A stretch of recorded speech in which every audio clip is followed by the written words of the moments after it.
পাঙ্গাস এই মাছটার নাম শুনলে অনেকেই বলবে এটা আমার অনেক পছন্দের একটা মাছ, অনেকেই বলবে এটা তো আমি একদমই খেতে পারি না। কার কি পছন্দ অপছন্দ জানি না, বাট পাঙ্গাস আমার অনেক পছন্দের একটা মাছ। আমাকে যদি ইলিশ অথবা পাঙ্গাস যে কোনো একটা চুজ করতে দেয়, আমি অল টাইম চুজ করবো পাঙ্গাস।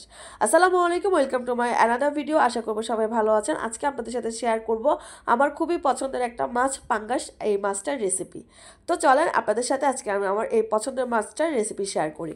তো এখানে আমি প্রায় 10-12 টুকরার মতন এখানে আমি পাঙ্গাস মাছের টুকরা নিয়ে নিয়েছি।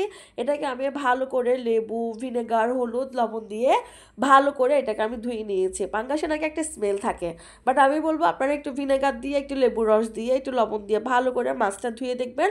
আশা করবো এটাতে আপনারা কোনো স্মেল পাবেন না। ওর পাশে একটা পাতিলে আমি পরিমাণ মতো তেল দিয়ে পেঁয়াজ দিয়ে আমি পেঁয়াজটাকে একটু ভাজা ভাজা করে নিব। এরপর এখানে আমি দিয়ে দিব পরিমাণ মতো আদা বাটা, রসুন বাটা, পেঁয়াজ বাটা দিয়ে আমি ভালো করে মশলাটাকে কষিয়ে নিব, যাতে কোনো কাঁচা গন্ধ না থাকে। অবশ্যই কিন্তু মশলাটাকে ভালো করে কষিয়ে নেবেন। এরপর এখানে আমি একটা স্পেশালভাবে একটা মশলা অ্যাড করব, সেটা হচ্ছে যে মরিচ বাটা।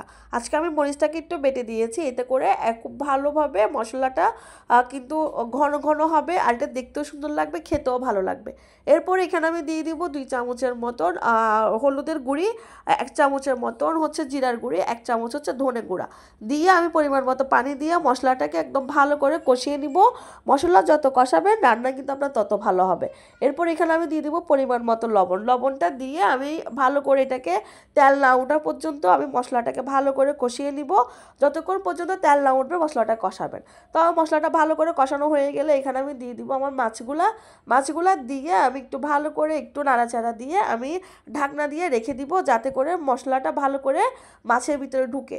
তো কিছুক্ষণ প্রায় 5 মিনিটের মতো আমি চুলাটা ডিম করে এটাকে রেখে দিয়েছিলাম। 5 মিনিট পরে আমি মাছগুলোকে এপিট এপিট করে দিব, এতে করে আমার দোনোটা পাশ যাতে মশলাটা ভালো করে ঢুকবে। যেহেতু মাছের সাইজটা বড় ছিল, এতে করে কিন্তু অবশ্যই ভালো করে কষাবেন, না কষালে কিন্তু মাছে কিন্তু একটা গন্ধ থাকবে, যেটা কিন্তু আপনার খেতে ভালো লাগবে না। যে কোনো মাছ, শুধু পাঙ্গাস মাছ না, যে কোনো মাছ আপনি যদি ভালো করে একটু কষিয়ে রান্না করেন অথবা ভেজে রান্না করেন, তাহলে কিন্তু মাছটা খেতে ভালো লাগে। তো আমি উপরে কয়েকটা টমেটো দিয়ে দিব, টমেটোটা দিয়ে আমি একবার ঢাকনা দিয়ে রেখে দিব, এতে করে আমার টমেটোগুলো কিন্তু মজে যাবে। তো আমি কিছুক্ষণ পরে আমি কিন্তু চামচ কিন্তু ব্যবহার করিনি, করলেও খুবই কম করেছি। আমি বারবার কিন্তু 2 হ্যান্ডেল ধরে আমি মাছটাকে খালি ঝাঁকিয়ে দিয়েছি। এরপর আমি কয়েকটা কাঁচামরিচ দিয়ে মাছটাকে আরও কিছুক্ষণ একটু কষিয়ে নিব। আমি কিন্তু এখানে কোনো এক্সট্রা পানি অ্যাড করিনি। তো আমি পরে কিছুক্ষণ পর করে আমি কিছু ধনেপাতা দিয়ে আমি এটাকে ঢাকনা করে দিলেই হয়ে যাবে আমার অনেক মজাদার পাঙ্গাস মাছ।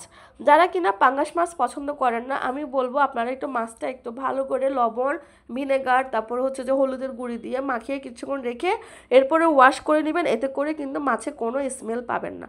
তো আশা করবো আজকের ভিডিওটা আপনারা পছন্দ করবেন। তো এই পাশে আমার মাছটা হয়ে গেছে, আমি মাছটাকে একটা বাড়িতে সার্ভ করে নিচ্ছি। তো আশা করবো আজকের ভিডিওটা আপনারা পছন্দ করবেন। একবার হলো আমার মতো যে কোনো মাছ এভাবে রান্না করে দেখবেন, ভালো লাগবে। তো ভালো থাকবেন। আসসালামু আলাইকুম।